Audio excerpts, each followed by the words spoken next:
the journey. I am your journey reader, Faith Mona, and today's reading is taken from the book of John, chapters 8 and 9. Our scheduled reading follows the Bridges of Peace, Ignite the Truth Bible plan. So let's begin. To throw the stone. Jesus went across the Mount Olives, but he was soon back in the temple again. Swarms of people came to him.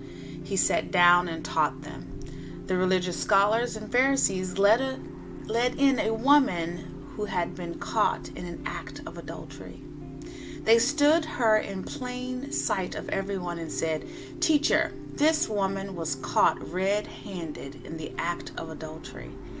Moses in the law gives orders to stone such persons. What do you say?" They were trying to trap him into saying something incriminating so they could bring charges against him. Jesus bent down and wrote with his finger in the dirt. They kept at him, badgering him. He straightened up and said, "The sinless one among you, go first. Throw the stone." Bending down again, he wrote some more in the dirt. Hearing that, they walked away, one after another, beginning with the oldest. The woman was left alone. Jesus stood up and spoke to her. "Woman, where are they? Does no one condemn you?" "No one, Master." "Neither do I," said Jesus. "Go on your way from now on. Don't sin." You're missing God in all this. Jesus once again addressed them. "I am the world's light. No one who follows me stumbles around in the darkness. I provide plenty of light to live in." The Pharisees objected. "All we have is your word on this. We need more than this to go on." Jesus replied, "You're right that you only have my word, but you can depend on it being true. I know where I've come from and where I go next. You don't know where I'm from or where I'm headed.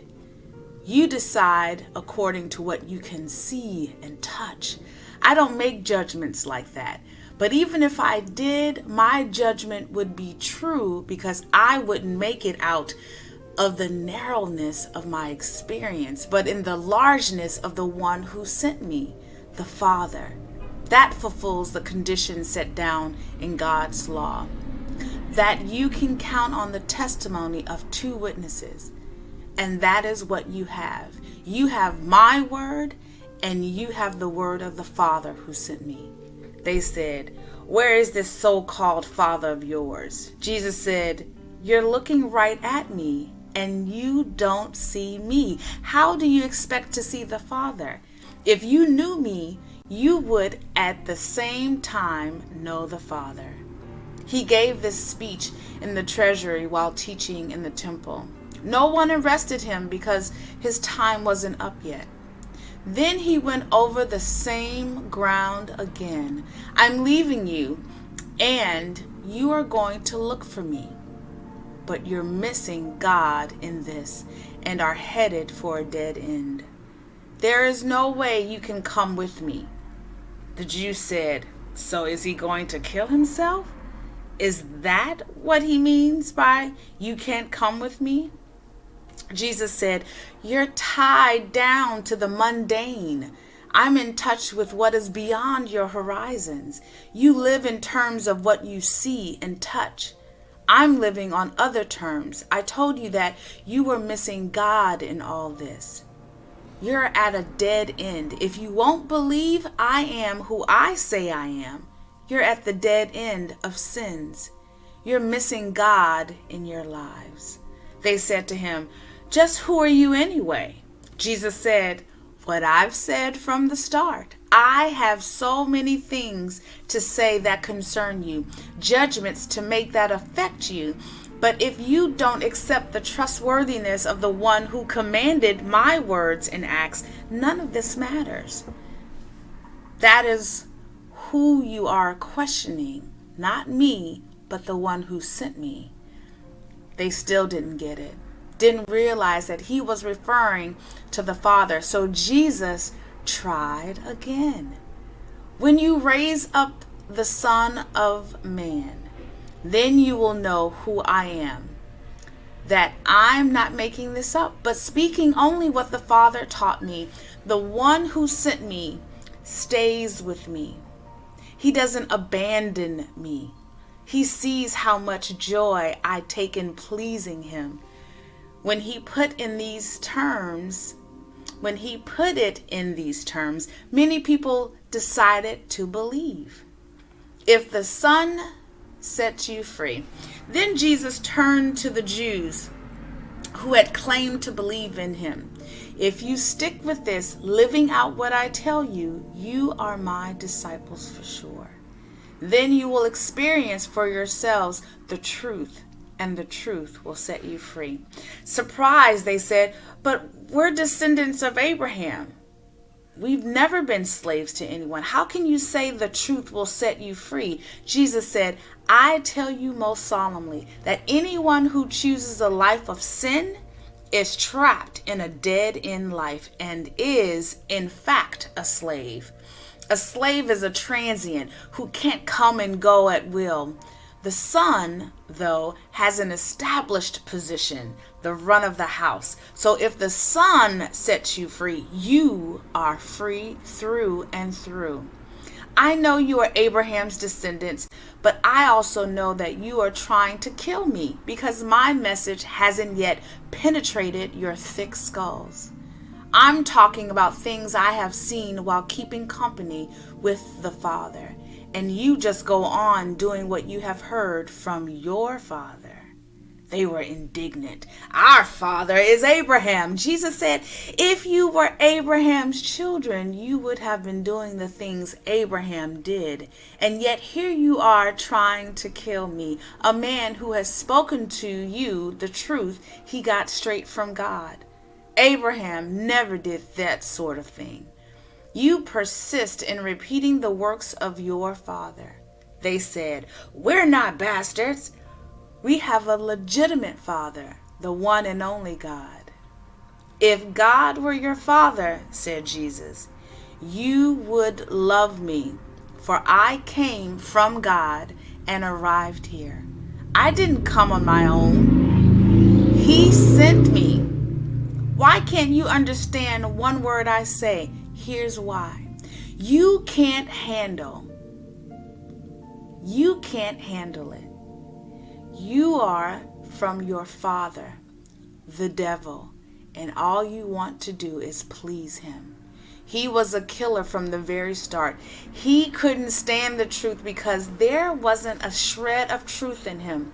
When the liar speaks, he makes it up out of his lying nature and fills the world with lies. I arrive on the scene, tell you the plain truth, and you refuse to have a thing to do with me. Can any one of you convict me of a single misleading word, a single sinful act? But if I'm telling the truth, why don't you believe me? Any one of God's side listens to God's words, then this is why you're not listening? Because you're not on God's side? I am who I am. The Jews then said, that clinches it. We were right all along when we called you a Samaritan and said you were crazy, demon possessed. Jesus said, I'm not crazy. I simply honor my Father while you dishonor me. I am not trying to get anything for myself. God intends something gloriously grand here and is making the decision that will bring it about. I say this with absolute confidence. If you practice what I'm telling you, you'll never have to look death in the face. At this point, the Jews said, now we know you're crazy. Abraham died. The prophets died. And you show up saying, if you practice what I'm telling you, you'll never have to face death, not even a taste, after the greater than Abraham who died. Are you greater than Abraham who died? And the prophets died? Who do you think you are? Jesus said, if I turn the spotlight on myself, it wouldn't amount to anything. But my Father, the same one you say is your Father, put me here at this time in place of splendor. You haven't recognized him in this, but I have. If I, in false modesty, said I didn't know what was going on, I would be as much as a liar as you are.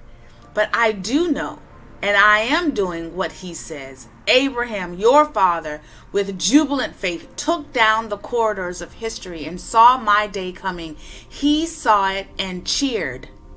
The Jews said, you are not even 50 years old, and Abraham saw you. Believe me when Jesus, I am who I am long before Abraham was anything. That did it. Pushed them over the edge. They picked up rocks to throw at him, but Jesus slipped away, getting out of the temple. True blindness. Walking down the street, Jesus saw a man blind from birth. His disciples asked, Rabbi, who sinned, this man or his parents, causing him to be born blind? Jesus said, you're asking the wrong question. You're looking for someone to blame. There is no such cause effect here. Look instead for what God can do. We need to be energetically at work for the one who sent me here, working while the sun shines. When night falls, the workday is over. For as long as I am in the world, there is plenty of light. I am the world's light. He said this and then spit in the dust and made a clay paste with the saliva, rubbed the paste on the blind man's eyes, and said, go wash at the pool of Siloam, which means sent. The man went and washed and saw. Soon the town was buzzing. His relatives and those who year after year had seen him as a blind man begging were saying, why isn't this the man we knew who sat here and begged? Others said, it's him, all right. But others objected, it's not the same man at all. It just looks like him. He said, it's me, the very one. They said, how did your eyes get open? A man named Jesus made a paste and rubbed it on my eyes and told me, go to Siloam and wash. I did what he said. When I washed, I saw. So where is he? I don't know. They marched the man to the Pharisees. This day when Jesus made the paste and healed the blindness was the Sabbath. The Pharisees grilled him again on how he had come to see. He said, he put on a clay paste on my eyes and I washed and now I see. Some of the Pharisees said, obviously this man can't be from God. He doesn't keep the Sabbath. Others countered, how can a bad man do miracles? God revealed things like this. This was a split in their ranks. They came back to the blind man. You're the expert. He opened your eyes. What do you say about him? He said, he is a prophet. The Jews didn't believe the man was blind to begin with. So they called the parents of the man, now bright-eyed with sight. They asked him, is this your son, the one you say was born blind? So how is it that he now sees? His parents said, we know he is our son, and we know he was born blind, but we don't know how he came to see. Haven't a clue about who opened his eyes. Why don't you ask him? He's a grown man and can speak for himself. His parents were talking like this because they were intimidated by the Jewish leaders who had already decided that anyone who took a stand that this was the Messiah would be kicked out of the meeting place. That's why his parents said, ask him. He's a grown man. They called the man back a second time, the man who had been blind, and told him, give credit to God. We know this man They called the man back a second time. The man who had been blind, and told him, "Give credit to God. We know this man is an impostor." He replied, "I know nothing about that one way or the other, but I know one thing for sure. I was blind. I now see." They said, "What did he do to you? How did he open your eyes?" "I've told you over and over, and you haven't listened. Why do you want to hear it again? Are you so eager to become his disciples?" With that, they jumped all over him. "You might be a disciple of that man, but we're disciples of Moses. We know for sure that God spoke to Moses, and we have no idea where this man even comes from." The man replied, "This is amazing. You claim to know nothing about him, but the fact is he opened my eyes. It's well known that God isn't at the beck and call of sinners, but listens carefully to anyone who lives in reverence and does his wills. That someone opened the eyes of a man born blind has never been heard of, ever. If this man didn't come from God, he wouldn't be able to do anything." They said, "You're nothing but dirt. How dare you take that tone with us?" Then they threw him out in the street. Jesus heard that they had thrown him out and went and found him. He asked him, "Do you believe in the Son of Man?"